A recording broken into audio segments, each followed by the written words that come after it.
Hello दोस्तों, नमस्कार, Ram Ram, Sat Sri Akal. Welcome to the Chris Edwards multiverse.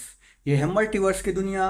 आज हम आपके साथ हैं कक्षा 9 के हिंदी के अर्धवार्षिक पेपर का एनालिसिस लेकर के। यह आपको आपका स्कोर जानने में मदद करेगा और आपकी तैयारी को अच्छा करेगा। हमारे साथ जुड़े रहिए और फॉलो कीजिए हमारे चैनल को, क्रिस एडू मल्टीवर्स। तो बिना किसी देरी के शुरू करते हैं अपने आज का एनालिसिस। सबसे पहले ऑब्जेक्ट देखेंगे। आपके 6 ऑब्जेक्ट हैं। इसमें शुरुआत करते हैं पहले ऑब्जेक्ट से। कबीरदास जी की एक रचना बीजक। यहाँ पे कबीरदास की रचना थी। रसखान किस भक्ति शाखा के कवि हैं? रसखान कृष्ण भक्ति शाखा के कवि थे। कमायनी है। कमायनी एक महाकाव्य था जिसे महाकवि जयशंकर प्रसाद जी ने लिखा था। अब चलते हैं अगले क्वेश्चन पर। झूरी के साले का नाम क्या था? झूरे के साले का नाम गया था। दो वर्णों के मेल से होने वाले परिवर्तन को क्या कहते हैं? दो वर्णों के मेल से होने वाले परिवर्तन को संधि कहते हैं। इस जल प्रलय में पाठ की विधा है। यह एक रिपोर्टाज था। इसी के साथ आपके सही विकल्प खत्म होते हैं और आगे चलते हैं रिक्त स्थान की ओर। ललद सांसों के कच्चे धागे से आत्मा रूपी नाव खींच रही है। दोहा। दोहा एक मात्रिक छंद है। खंड काव्य में जीवन की किसी एक घटना का वर्णन किया जाता है। लहसा की ओर पाठ में मंदिर में हस्तलिखित 103 पोथियां रखी थीं। समासिक शब्द या पद को अलग करने वाला समास विग्रह कहलाता है। मेरे नाना पक्के साहब माने जाते हैं। बढ़ते हैं अगले क्वेश्चन की ओर। क्वेश्चन नंबर 3, सत्य और असत्य की ओर चलेंगे। तीसरे का पहला, रसखान के गुरु का नाम विट्ठल नाथ था। सत्य है। उपमा अलंकार में उप का अर्थ समीप है। सत्य है। श्यामा चरण दुबे का जन्म उत्तर प्रदेश के बनारस में हुआ था। यह सत्य है क्योंकि श्यामा चरण दुबे का जन्म मध्य प्रदेश के ब्रह्मोह में हुआ था।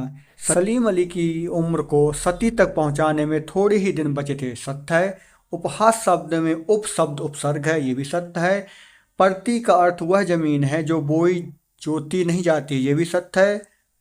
इसी के साथ आपके सत्य सत्य कंप्लीट होते हैं और अगले क्वेश्चन में चलते हैं। सही जोड़ी। आधुनिक काल, भारतेंद्र योग, 3 वर्णों का समूह गण कहलाता है। बुद्धिमान बुद्धिहीन प्राणी गधे को कहते हैं, गधा। रात का तत्सम रात्रि कहेंगे। भूमि, अगला आपका बचता है धरा। भूमि को धरा भी कहते हैं। मेरे संग की औरतें, यह मृदुला गर्ग की रचना है। इसके साथ आगे बढ़ते हैं और आगे पढ़ते हैं। एक वाक्य में उत्तर देंगे। छायावाद के प्रमुख स्तंभ कवि कौन कौन से हैं? तो आपको पता होगा। हम इन्हें ट्रिक के माध्यम से भी याद रखते हैं। पंत प्रसाद वर्मा निराला, सूर्यकांत त्रिपाठी निराला, सुमित्रानंदन पंत, जयशंकर प्रसाद और महादेवी वर्मा। एक साथ अगले क्वेश्चन चलते हैं। प्रबंध काव्य के भेदों के नाम लिखिए। प्रबंध काव्य के 2 भेद होते हैं, महाकाव्य और खंड काव्य। कहानी के कितने तत्व होते हैं? कहानी के 6 तत्व होते हैं। अंधकार शब्द का तद्भव रूप लिखिए। अंधकार शब्द का तद्भव अंधेरा होगा। साक्ष्य पत्रिका के विशेषांक का नाम लिखिए। साक्ष्य पत्रिका के जो विशेषांक का नाम कथा है।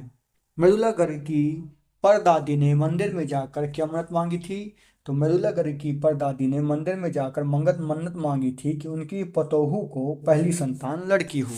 तो इसी के साथ आपके ऑब्जेक्ट पूरे कंप्लीट होते हैं और क्वेश्चन नंबर 6 पे चलते हैं। प्रगतिवाद की प्रमुख 2 विशेषताएं लिखिए। प्रगतिवाद के कवियों ने सामाजिक यथाचित्रण किया है तथा समाज में जो शोषण व्याप्त थे उसके बारे में उन्होंने लिखा है तथा जन भाषा का प्रयोग उन्होंने किया ताकि अपनी आवाज़ को जन सम्मान तक पहुंचाया जा सके। नई कविता के 2 कवियों के नाम तो एवं उनकी एक रचना का नाम लिखो। नई कविता के 2 कवि हैं भवानी प्रसाद मिश्र और शमशेर बहादुर सिंह। भवानी प्रसाद मिश्र की रचना है गेंद फरोश और शमशेर बहादुर सिंह की रचना है इतने पास अपने। अगला क्वेश्चन, कबीरदास अथवा कवित्री ललहद के शिल्प सौंदर्य की 2 विशेषताएं लिखिए। कबीरदास के बारे में कहा जाए तो इनकी भाषा जो थी साधुष्कड़ी भाषा थी। इन्होंने साधुष्कड़ी भाषा का प्रयोग किया है और साधना और रहस्यवाद इनकी रचनाओं में दिखाई देता है। इसके साथ अगले क्वेश्चन की ओर चलते हैं। कवि ने सच्चे प्रेमी की क्या कसौटी बताई है? कवि ने सच्चे प्रेमी की यह कसौटी बताई है कि वह प्रेम में लीन होकर अपने अहंकार को त्याग देता है और ईश्वर से एकाकार हो जाता है। अगला क्वेश्चन, ज्ञानी से कवित्री ललहद से क्या अभिप्राय है? ज्ञानी से कवित्री का अभिप्राय उस व्यक्ति से है जो आत्मा परमात्मा के संबंध को समझ लेता है और अपने भीतर ही ईश्वर का वास महसूस करता है। वह व्यक्ति ज्ञानी होता है। इसके साथ अगले क्वेश्चन की ओर चलते हैं। बंद द्वार की सांकल खोलने के लिए लाल दर्द ने क्या उपाय सुझाया है? तो कौन इसका आंसर लिखते हैं कि उन्होंने बताया बंद द्वार की सांकड़ खोलने के लिए कहा है कि भोग और त्याग के बीच संतुलन बनाए रखने का उपाय समझाया है। उन्होंने भोग और त्याग के बीच में संतुलन बनाए रखने की बात कही है। अगला क्वेश्चन, कवि का ब्रज के वन बाग और तालाब को निहारने के पीछे क्या कारण है? कवि का ब्रज के वन बाग और तालाब को निहारने के पीछे का कारण यह है कि वे भगवान कृष्ण से बहुत प्रेम करते हैं और कृष्ण से संबंधित हर चीज को देखकर आनंदित होते हैं। अगला क्वेश्चन, क्वेश्चन नंबर 10, सवय छंद की परिभाषा उदाहरण सहित लिखिए। सवय छंद, सवय छंद एक मौलिक छंद है जिसमें 22 से 26 तक वर्ण होते हैं। यह कई प्रकार का होता है जिसमें सुंदरी और सात आदि भी आते हैं। इसके साथ अगले क्वेश्चन की ओर चलते हैं। यमक अलंकार की परिभाषा उदाहरण सहित लिखिए। जब किसी काव्य में एक ही शब्द दो से अधिक, दो या दो से अधिक बार आता है तो हर बार उसका अर्थ क्या होता है, अलग अलग होता है, तो उसे यहाँ वहाँ पर क्या होगा, यमक अलंकार होता है। जैसे एग्जाम्पल के लिए, कनक कनक ते सौगुनी, मादकता अधिकाय, या खाए बौराय जग, या पाए बौराय। कनक शब्द का प्रयोग दो बार हुआ है। पहली बार कनक का अर्थ होता है सोना और दूसरी बार कनक का अर्थ होता है धतूरा। इसके साथ अगले क्वेश्चन की ओर चलते हैं। महाकाव्य व खंड काव्य में दो अंतर लिखिए। महाकाव्य में किसी व्यक्ति के संपूर्ण जीवन का वर्णन होता है, खंड काव्य में किसी एक घटना का वर्णन होता है। महाकाव्य का विषय व्यापक व्यापक होता है और खंड काव्य का विषय सीमित होता है। अगला क्वेश्चन, पाठ्य मुक्त व गेय मुक्त में कोई दो अंतर लिखिए। पाठ्य मुक्तक का उद्देश्य होता है पाठकों को पढ़ने में आनंद देना, जबकि गेय मुक्तक जो होता है उसका उद्देश्य होता है गाने में आनंद देना। दोनों की भाषा शैली में पाठ्य के मुक्तक में भाषा शैली का पर ध्यान दिया जाता है, जबकि गेय मुक्तक में लय और ताल में ध्यान दिया जाता है। अगला क्वेश्चन, कहानी व उपन्यास में दो अंतर लिखिए। कहानी का आकार जो होता है छोटा होता है, जबकि उपन्यास का आकार बड़ा होता है। कहानी में पात्रों की संख्या सीमित होती है, जबकि उपन्यास में पात्रों की संख्या अधिक होती है। अगला क्वेश्चन, क्वेश्चन 12 का दूसरा हुआ, यात्रा वृतांत और संस्मरण में कोई मुख्य दो अंतर लिखने हैं।